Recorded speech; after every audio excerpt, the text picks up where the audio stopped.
Hi, Meg here from I Teach Stamping, and for today's card we're going to start with our Simply Score tool. I love this card and I love doing this technique. So I'm going to take my scoring tool and I've got a strip of crumb cake that's going to be 5 1/4 by 1 1/2, and I'm going to score this at every 1/2 inch. So for me, I find it easier to start in the groove above the cardstock and just kind of follow it down and score. Then once you have it done all the way 1/2 inch all the way down, then you just want to turn it 90 degrees and do the same thing and do every 1/2 inch. Okay, so that's going to give you this great texture right here. Then we're going to turn to our Whisper White craft pad. You just want to take the Whisper White and just drag it across the top, and it's going to pick up those embossed edges. Okay, then I took my Whisper White gel pen and at all the intersections I colored a circle. So when you do it for the entire card, you're going to get this piece right here. Alright, now we're going to work on, isn't that cool? I just love doing this. Okay, now we're going to work on our letters for the card. So now I'm going to show you my favorite way to get designer series paper onto chipboard. I have tried everything. I've tried tape, I've tried liquid glue, I have tried everything, and this is by far my favorite way. So these are our adhesive sheets. I'm just going to peel this back, and it's going to come in a 12 by 12 size. I just cut this one down so it would actually show up on the video and not take up the entire area. So I want the pink side to be facing up when I'm done, so I'm going to put adhesive on the back, and all you do is stick it on there. Give it a little rub and you're done. And so now what you've done is made a gigantic designer series paper sticker. So it's like you've got a big old sticker here. And then all you do is take this and lay it on top of your chipboard. I mean, it is that simple. And then you've got adhesive on the entire piece of designer series paper, and it's ready to go. So you don't have to worry about your edges pulling up once it's on your chipboard. And then we're ready to die cut.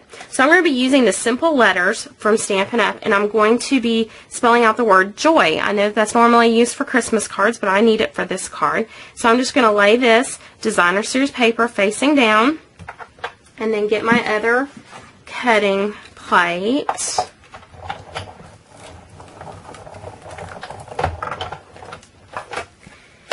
And then I have my J all ready to go.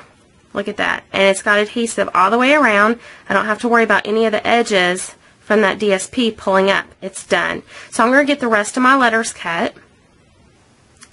To begin this bow, I've got a strip of ribbon that's about 7 1/2 inches long. I have a button, and I have some white baker's twine. I'm going to start with my baker's twine, and I'm using the Neutrals buttons, one of the Whisper White buttons. I'm going to drop this down through the hole of the button, down from the top and then up through the bottom. Just kind of twist it to your fingers to make it easier to thread through that buttonhole.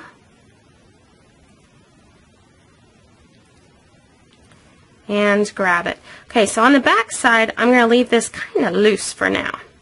Then you want to take your ribbon, and I'm going to fold it into thirds. And I'm going to slip this right inside that loop we made.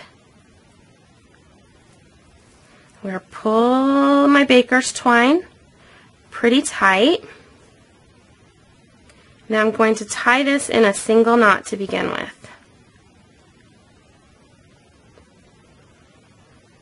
Make sure it gets nice and gathered like how it just did. And then once it's full and gathered, tie it into your double knot.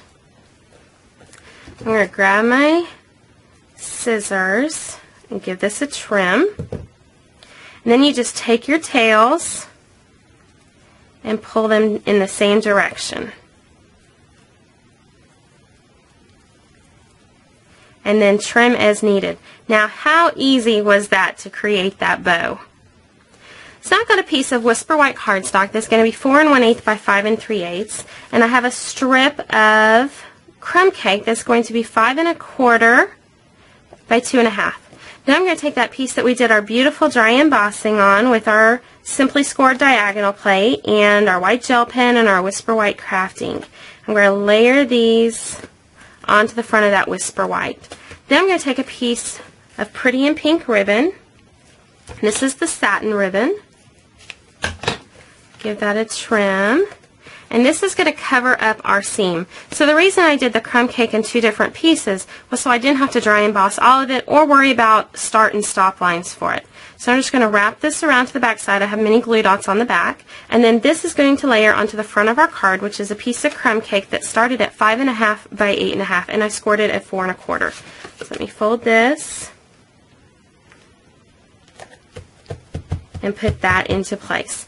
Now I'm ready to attach my letters. To do that, I'm going to use mini glue dots. This is the easiest way with this size alphabet. I love mini glue dots. So then the next thing I'll do is get all my spacing for my letters the way that I want it before I get it flipped over. So then I'll take in each letter and just turn it over and push those glue dots down into place.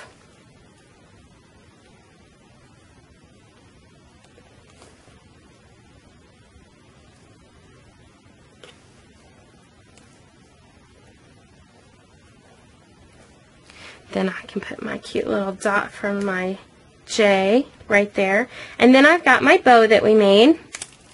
Take another mini glue dot and drop that in place on my card. And then I can go through and trim anything I need to on my ribbon. But then there you have your very pretty joy card that's not a Christmas card at all. So I hope you enjoyed today's video tutorial. To learn more about rubber stamping for card making and scrapbooking, be sure to visit www.iteachstamping.com and be sure to sign up for my newsletter to receive more tips and tricks. Have a great day.